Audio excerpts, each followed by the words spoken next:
Doctor గారు, urinary retention లక్షణాలు ఎలా ఉంటాయి? రావడానికి కారణాలు ఏమైనా ఉన్నాయా? దీర్ఘకాలిక మూత్ర నిలుపుదలకు కారణం ఏమిటి?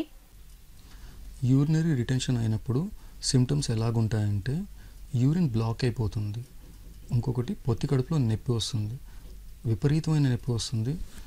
ఆ తర్వాత పేషెంట్ వాయిడ్ చేయడానికి ట్రై చేస్తారు కానీ చేయలేకపోతూ ఉంటారు అన్నమాట. Most common symptom, most frequent symptom ఇదే అండి.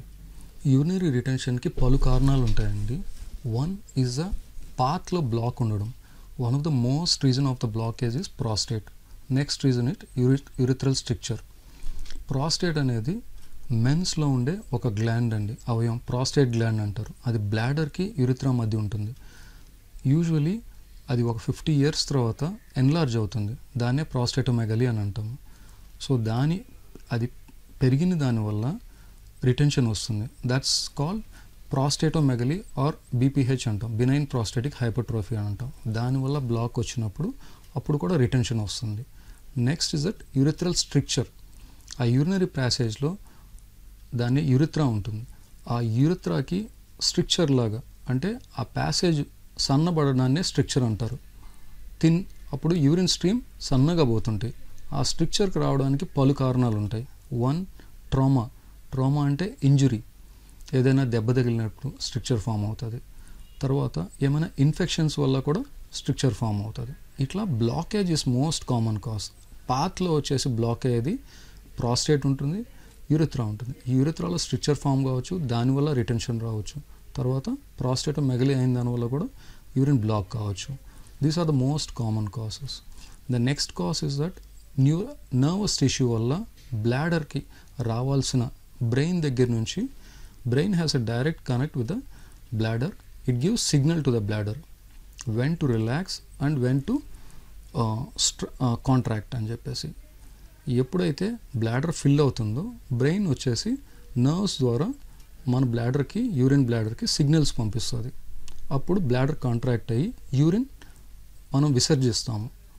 ఆ టైంలో if there is any blockage from the brain to the bladder, అప్పుడు కూడా యూరినరీ రిటెన్షన్ వస్తుంది.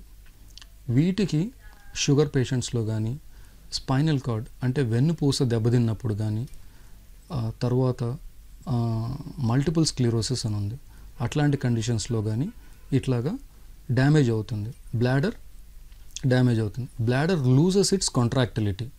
ఎప్పుడైతే బ్లాడర్ స్క్వీజ్ చేసే కెపాసిటీ తగ్గిపోతుందో అప్పుడు కూడా యూరిన్ రీటైన్ అవుతుంది.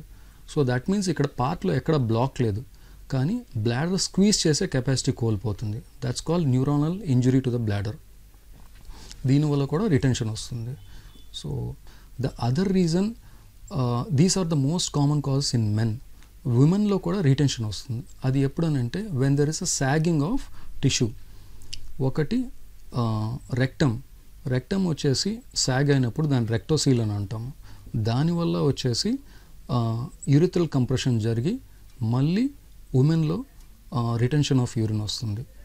బ్లాడర్ పార్టే సాగ్ అయ్యి యూరిథ్రాని అబ్స్ట్రక్ట్ చేస్తుంది, దాన్ని సిస్టోసీల్ అని అంటాం. These are the things which are common in women అనమాట.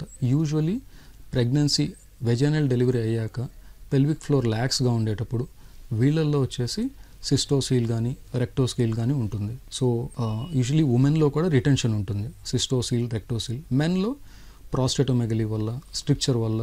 మళ్ళీ బ్లాడర్ ఇంజురీ వచ్చేసి ఉమెన్లో కానీ మెన్లో కానీ కామన్ రీజన్సే ఉంటాయి.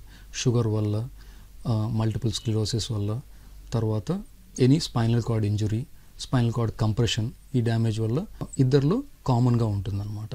The other reason for urinary blockages medications. కొన్ని మెడికేషన్స్ వల్ల కూడా యూరినరీ రిటెన్షన్ వస్తుంది. యాంటీహిస్టమిన్స్ కానీ, ట్రైసైక్లిక్ యాంటీ డిప్రెసెంట్స్ అంటారు, వీటి వల్ల కూడా బ్లాకేజ్ జరుగుతుంది.